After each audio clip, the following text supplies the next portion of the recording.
For those of you who don't know me, my name's Joe Smith and I'm one of the Labour MSPs on the regional list for Glasgow.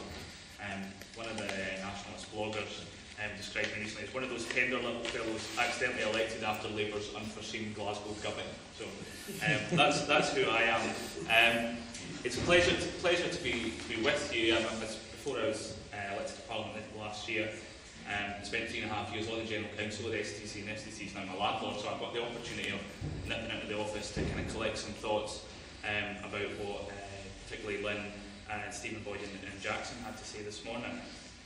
And I know, Pat, you've given the title of Beating the Bankers as a title for this conference and for this session, but I think it was absolutely right to widen that out a bit this morning into alternatives to austerity. And I did agree with a lot of the analysis as well as some of the policy prescriptions which came out of that and which came out of the workshops as well. Kind of struck me that winning for workers would have been just as good a headline for that discussion as beating the bankers, that discussion that we're having today. But to start with bankers, just to say a few things. I think Lynn and Stephen were quite right to say that we're not suffering the effects of a debt crisis, rather the ideological programme of neoliberals who have really taken to heart the old maxim, never waste a crisis. I think that's what's going on here. And that crisis started all of the pain that is now hurting the UK economy was a banking crisis, and I think we should be honest about that. Calling it a debt crisis serves to perpetuate the myth that the economy, I think, is akin to balancing the household chequebook, an approach to public finances which was popularised, if you could use that word, by Margaret Thatcher. And I think Stephen was right to demolish the idea that borrowing is always an irresponsible response when faced with a sudden demand to spend. Now, banking regulation is clearly not an issue that we deal with in the Scottish Parliament, but we do deal with financial inclusion and money advice and other related matters. And those on the right, and as well as some on the left, like to talk about the culture of debt. And I agree that with many of the critiques of the consumerist society, but at the same time, personal debt problems are not usually caused by the fecklessness of the poor who run up to exorbitant debts in order to get themselves the latest flat screen telly. Rather, debt problems are usually the fault of irresponsible and unethical lending by those who seek to make profits out of the misery of others. And many of us have relied on lenders to help us with the big purchases which life demands us of, whether that's when your washing machine breaks down, you've got to get the kids' clothes to go to school on Monday, or over the last few years, young people looking to get a home, and there is no social housing, or not enough social housing available to them, a very short supply of affordable housing out with the social sector.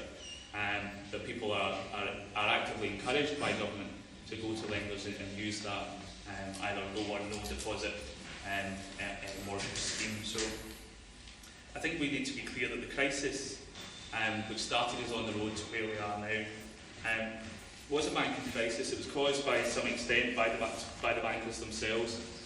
Some of them were casino bankers, but more than that, it was a crisis which was sown in inadequate and continually reducing regulation.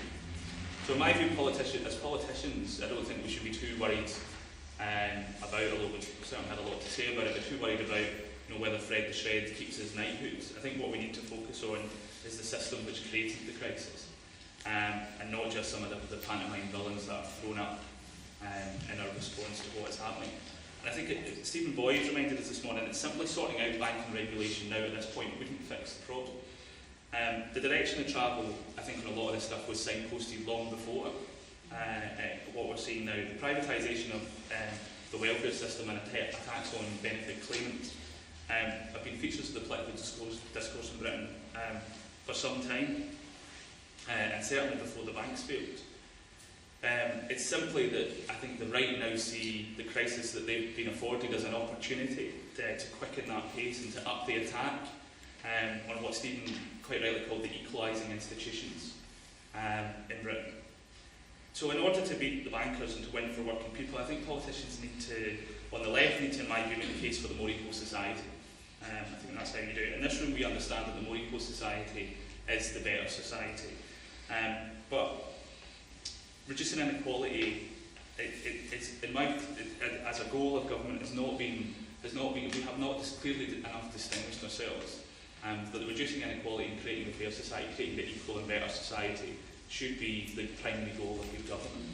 And it's to our discredit that that has not been at the centre of what we have tried to do. So it's not good enough, I think, to put resources into tackling the symptoms of poverty, unless we're genuinely committed in articulating the case for the equal society. And that is the society where decent jobs are created and all our people have the opportunity to work, where work pays living wages, where labour is allowed to organise and bargain for better conditions and collective advancement, where the pay of the highest earners in an organisation is measured and directly related to the pay of the lowest member of staff, where decent public services and benefits are provided for those out of and also those finished work, and that is provided for through fair taxation paid by all, and where we protect and enhance the rights of minorities, where we create freedom to work, freedom at work and freedom from work. So it's my contention that to beat the bankers, to not just beat the bankers but to win for workers, is to present and pursue the goal of the fair society. It should be by that commitment to that ideal that our politicians are tested, rather than their allegiance to a flag or the relationship with a newspaper proprietor, the honest are obviously aside. I know that I think it's at the next conference we're going to talk a lot about the powers of Parliament and the constitutional debate, so I don't want to, where are we, 10 to 3 on Sunday, start into that debate, but there was just a couple of things that I wanted to say about it. First, and the most important point is, it's not about the transfer of power, it's what power is used for. So there's no easy answer to what's happening in welfare reform, which is solved simply by moving the power to operate the benefit system to Holyrood. There is no answer in that. That could lead us to, that would lose the ability for us to redistribute the real wealth in the UK economy around these islands. And by taking that approach, we need to face up to the fact that we do not have the expertise or the infrastructure in the Scottish Government to deliver a benefit system.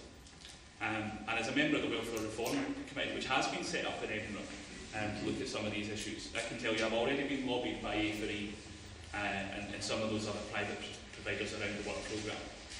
And you can bet your last banker's draft that when they will see the constitutional debate as a challenge to their way of working. They will also see it as an opportunity to make even more money than they make at the moment. And so I think we have to be honest about that. And I assumed that Bill Kidd might be in to see us today, and I was wondering what I was going to say about the constitutional bit, but I know there's another shindig going on somewhere else in the city that will bring me down that. But I just wanted to say something about the Scottish Government's relationship with the banks. You know, we know that the First Minister was a banker. That's perhaps a glib point. We know that he was a big fan of Sir Shred as well as Sir Rupert. And it was he who claimed that the Scottish banks, before the crisis, that the Scottish banks were hindered by gold-plated and unnecessary regulation from London. So I don't see the creation of a small country for big business, because I think that's where that attitude takes you, as being the answer that the left wants in Scotland. I don't see the view espoused by the Scottish Government at the moment that growth is best created through low tax and light touch regulation is the way to get change that we want. And just a small example to close it.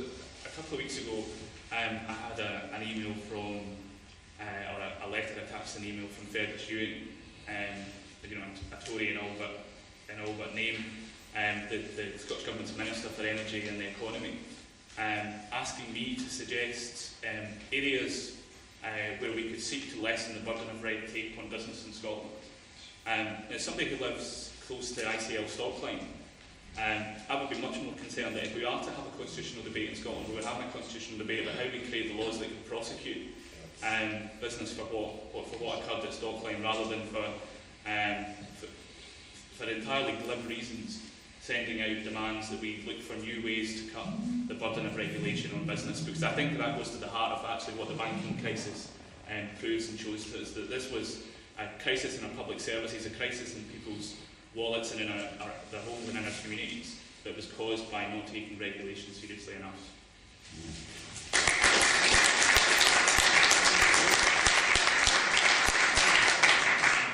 Thank you, Drew, for a very thoughtful contribution. Before I ask